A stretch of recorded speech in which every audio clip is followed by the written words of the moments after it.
With the win, the big takeaway for you guys was without Patrick on the second unit, getting that unit to get some, I guess, not give away the lead. What was the focus of today's practice? What did you tell that second unit? Well, the thing is, we understand where we are, who we are, what we have to get coming from the bench when you do take away a guy like Patrick, in the second unit. Some other guys have to step up, and not only just offensively, but defensively. I thought defensively we took a step back with our second unit. Tyreek Evans came in and had a night, and those are the type of things. Not only just worrying about offensively, we got to get stops with our second unit, and we didn't do that. But overall, I thought our defense last night wasn't as good. I thought they attacked us in a lot of different ways. A lot of fundamental things that we made mistakes on, our tags, our rotations, our gaps. We're slow in doing that. But again, New Orleans is an excellent offensive team. They put you in a lot of different situations, especially with Anthony Davis being able to go out on the floor, roll to the bucket. His rolls are very potent because they can throw it up so high, and sometimes you can be there in the tags and not have an effect on it. So, but again, those are some of the things we talked about today.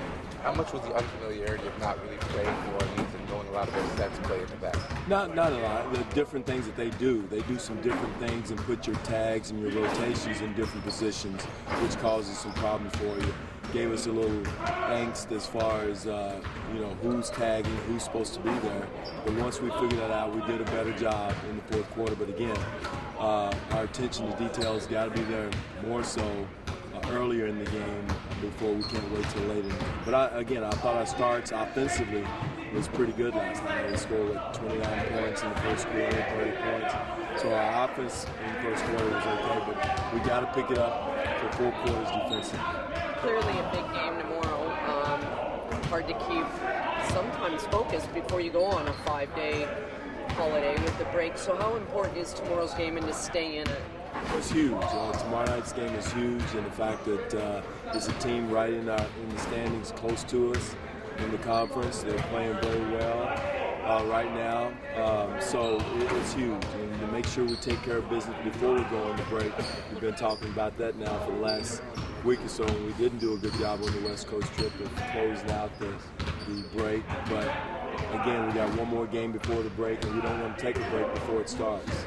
The Millsap presents a unique power forward challenge for you guys, especially if Amir can't go. How do you deal with this and find a way to defend that guy? Well, we'll see if Amir can't go or not, but he spaces the floor, he's shooting a three. He's another example of a guy who has developed his game, brought something back to the table every year. I mean, he's made some threes in his career in Utah, but now he's a consistent three-point shooter. Made himself an all-star, and he's self-made. And that's what you respect about Millsap is the fact that he's a guy that has worked on his game, developed his three-point shooting, he's really giving them a boost. And he really stretches out your defense. You put he and Corver out there, and Damari Curl, who's another self-made three-point shooter, it really stretches your defense. So our rotations, our closeouts are going to have to be on target, on point, or it's going to be a long night. Corver's had a three-pointer in like 100,000 games in a row.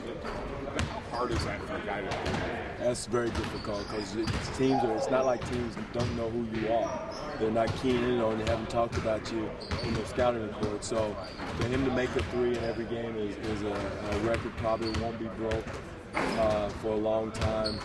But one thing, he's perpetual motion also. He's a good athlete. It's not like he's just a standstill guy. So we're going to have a lot of energy to chase him around, to run with him, to move with him, and we can't relax because you lose sight of him for a split second. It's a three-point shot. Like a red guy? It's like a red guy, the same kind, but except he's maybe 4 inches taller. So even more of a problem because he does get it up where it's hard to get to his shot. Practice today? We didn't. It wasn't really a practice. So he was involved. Yes. Jonas got involved with a few guys yesterday. The extracurricular. I can't say that word, but you know what I mean. Do you like to see that from him? Yeah, it's good. He's smart with it. You don't need to get a technical foul, but you don't want to get duped into a technical foul. But no, he did a good job of protecting himself, being physical. but just be smart with it. That's the only thing you want to do, and stay off the officials, play through the officiating, not get caught up into that. And but Jonas did a good job on the boards, in the paint, being physical, boxing out his guy. He did a much better job last night. You think he still gets caught up with the officials sometimes? Yeah, I think we all do. I do myself, and I think we all do. And we got to do a better job of staying away from it, because it's not going to change. And it's not, it's not like, it's everybody. The other team has the same issues. So we got to do a better job of focusing on basketball, not on the calls, and playing through contact, playing through physicality.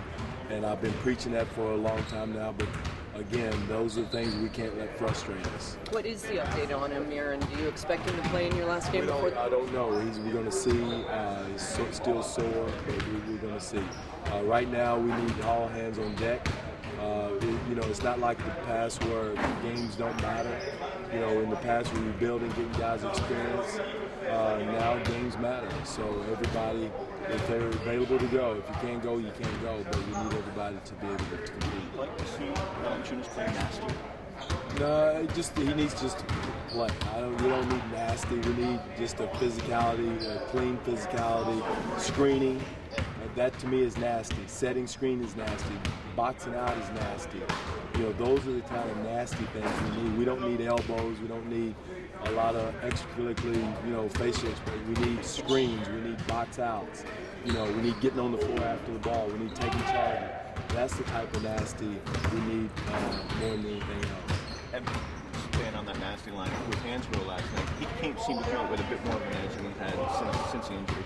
Well, he did, but he did the right things. He screened, he rebounded the ball, he boxed out. Those are the physicality plays that we need, and there was no elbows, there was no confrontations. He just did his job. Those are the type of physicality plays you got to make, and we got to have to be nasty. When he's out as long as he was, and then comes back, does he have to sort of earn his way back in after something like that? Well, no, it's just circumstances. No, it's more circumstances. And one thing, Patrick was playing at a high level. Chuck has been playing at a high level. So, it wouldn't be fair to those guys. But he's getting his way back in.